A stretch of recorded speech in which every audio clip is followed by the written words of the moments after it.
Paano ba makaka-order from USA or Europe at yung order mo ay ididiretso dito sa address mo sa Philippines?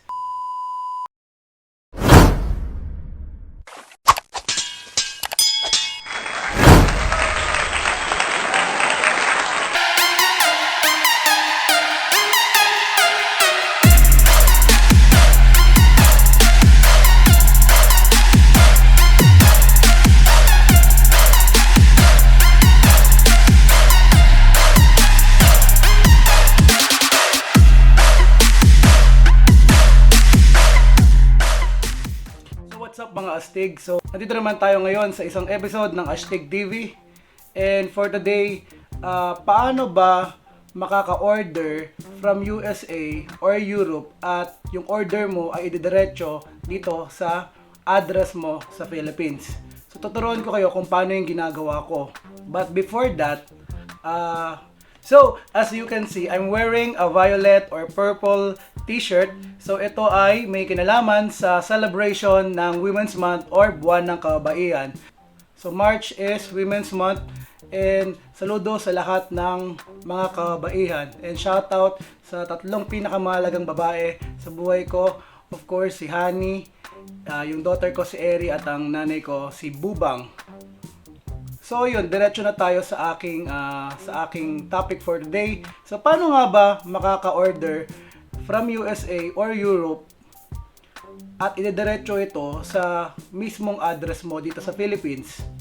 So ginagamit ko palagi yung app or yung website ng My Shopping Box. So, ang kailangan mo lang naman dito is to register your name and other details. And also, kailangan meron kang credit or debit card. Usually, ang gamit ko rito ay yung Mastercard or Visa card na pinaprovide, syempre, ng BDO and also ng Land Bank. Yung sa BPI ko kasi is iba yung gamit niya. Pwede kang umorder sa mga usual sites sa USA, kagaya ng eBay, Amazon, Walmart. Basta karaniwan doon, basta karaniwan ng mga online sites sa USA, pwede mong orderan. There are several orders na nagawa ko. And I believe more than 5 na. And lahat naman successful na nakadating sa akin. And no hassle, makagulat ka na lang, nasa dorm mo na, kumakatok sila at nandiyan na yung order mo. So ilang beses ko rin siya nagamit sa aking business, sa aking Steam Sneaks Customs na business. Palagi akong umu-order ng mga materials from Angelus Direct. Umorder din ako sa Walmart dahil kailangan ko nung Krylon na pang top coat, yung matte finisher na ginagamit namin sa business. So yun. So, ito yung isa sa mga proof na nakarating sa akin ng maayos yung order ko. So, dati in-order ko to sa eBay. Sa eBay and ito ay yung sa Jingle All The Way, yung kay Arnold Schwarzenegger na movie. Ito yung Turbo Man. So, wala ako syempre mahanap sa Philippines nito at in-order ko siya sa eBay sa USA. What My Shopping Box will do is they will proxy your US address or your Europe address, and then yun ang ilalagay mo dun sa website or yung online site na pag-orderan mo. Pag nag-order ka, ilalagay mo dun yung pinrovide ni My Shopping Box na USA address or Europe address. So pag nilagay mo yun, i-ship yun diretso sa kanila, and then i-ship naman dun sa binigay mo rin na address mo talaga dito sa Pilipinas. Papaliwanag ko yung step by step na process na gagawin. Papakita ko sa inyo yung mga gagawin nyo para maka-order kayo or para magamit nyo yung My Shopping Box na website or application. Okay, so first ang gagawin natin is kailangan pumunta tayo dun sa website ng My Shopping Box. So type nyo lang My Shopping Box. Yan, pag nasa My Shopping Box ka na, Ayan, nakalagay dyan, US and Europe stores straight to your door. Ayan yun. So, nakalagay dito ay yung nakaregister na yung pangalan ko eh. So, i-logout ko muna. Ayan, logout. Pag wala pa kayong account, what you need to do is you have to register here. Ayan, i-create kayo ng account. Siyempre, lagay nyo yung name nyo. For example, ako, Ashley. Tapos, of course, middle name, Santos. Nilagay nyo yung last name. So, maglalagay kayo ng email address dito. Confirm nyo yung password. Of course, dito. Lagay nyo yung Philippines. And then, kung meron man nakapag-refer sa inyo, ako yun. I-refer ko kayo mamaya.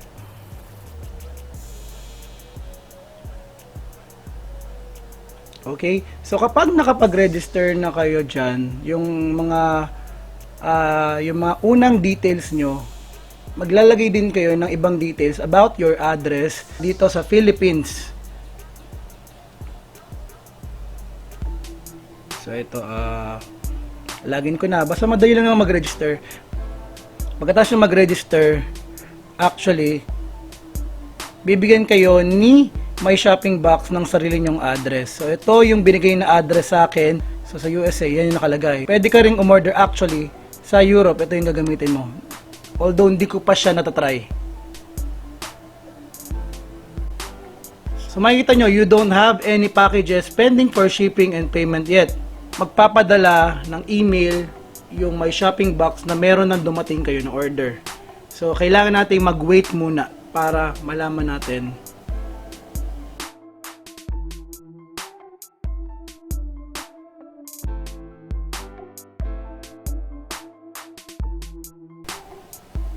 So, paano ko order? Usually, umorder ako sa angelusdirect.com. Yan. Okay, so, yan. So, ito yung account ko sa Angelus Direct. Dito ako palaging umorder.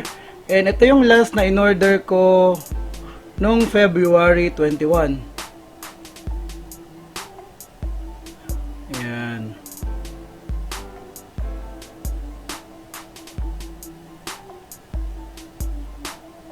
And then, ang nilagay ko na billing address ay syempre yung pinrovide ng My Shopping Box. Yan yun. And of course, kapag na-order mo na yan, makaka-receive ka ng mga emails at kung ano-ano pa.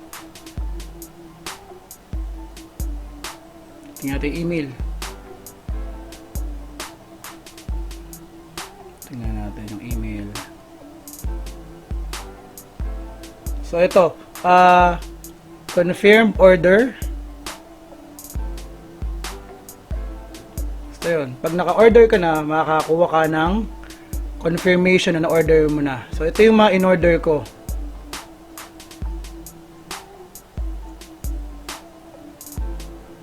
Okay. So, pag okay na, i-ship na nila yan dun sa binigay ko na address dito sa pinrovide ng My Shopping Box. Yan.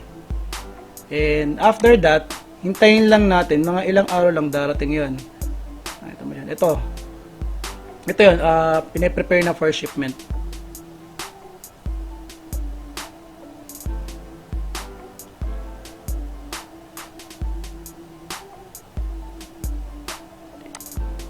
So, yun. Tingnan natin kung kailan siya. So, your order has been delivered. So, nakarating na siya sa My Shopping Box. Yan yun. So, i-track natin yung link na to. So, USPS ang ginamit ng Angelus Direct. So, yan.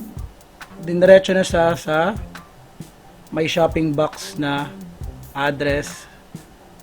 Kasi yung pinrovide na address ng My Shopping Box. Yan. Now, pagkatapos nun, pag nakarating na sa kanila, mag-i-email ka nila. So, maghahantay ka lang ng email. Eto. So, we have received a new package for you in your suit. Exciting. Yan na. So, click ko na rito para makapili na ako kung by air or by sea. So, yan yung babayaran. Ayan yung item. So, Angelus din. Gagamitin ko rin sa aking business sa Steam Sneaks Customs.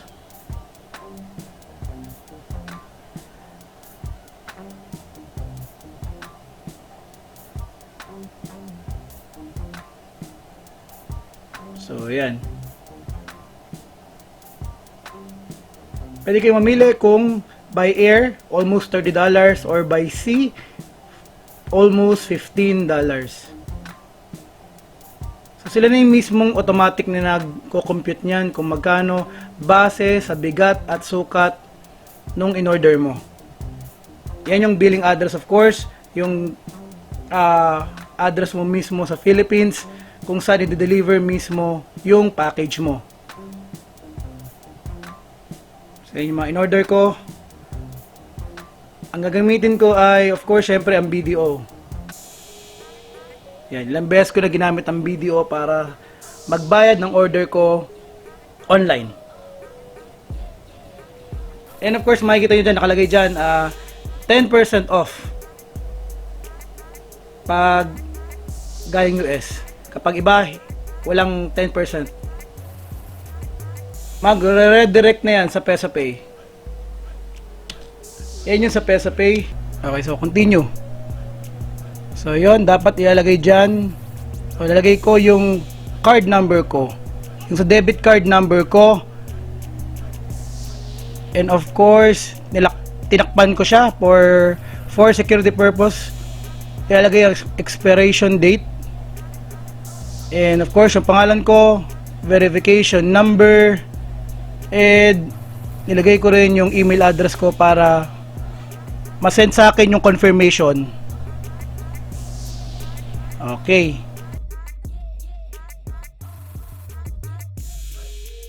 So pag okay na siya, i-verify diyan ng Visa.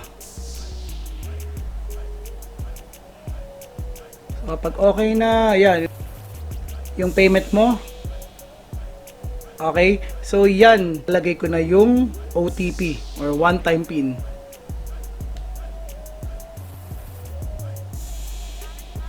So, submit.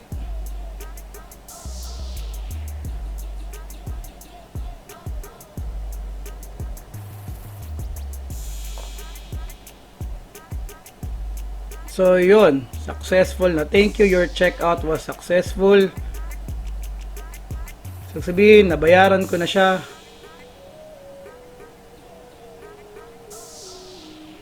Yan na. So, ibig sabihin, in transit na yung in-order ko. Okay. So, marami na ako na-order. Ito yung mga na-order dati. Ayan. Palaging ginagamit ko yung C kasi mas mura siya. Ayan. Angelus.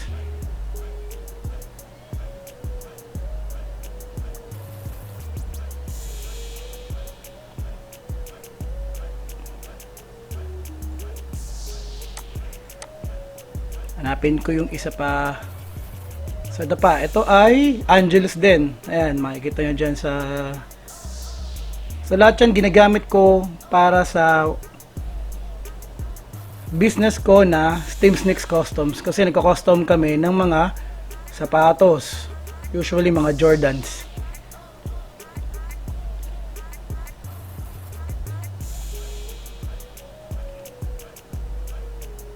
Tingnan natin isa-isa. Ito yung kanina pinakita ko doon sa kanina, yung Turboman, yung sa Jingle All the Way na movie, yan yun. So galing yan sa eBay. Ang seller niya ay si Dan Kelleher. Yan, tapos ginamit ko yung mismong address.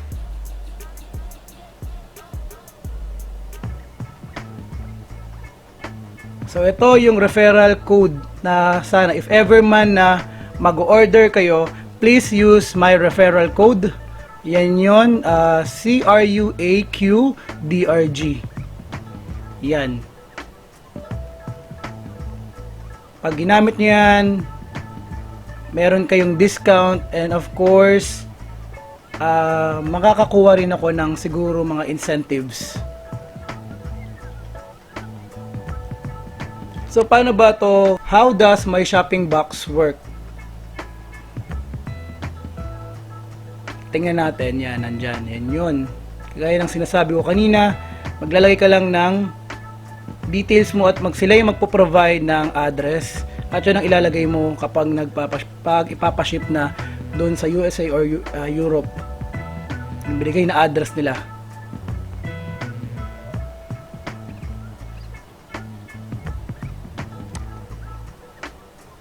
Ayan, USA and Europe. So, yan yung mga usual na pwede mong yan yung mga usual shops, online sites, or online shops pala. Ako, nagamit ko na yung Walmart, nagamit ko na rin yung syempre sa Angelus Direct. Marami pa.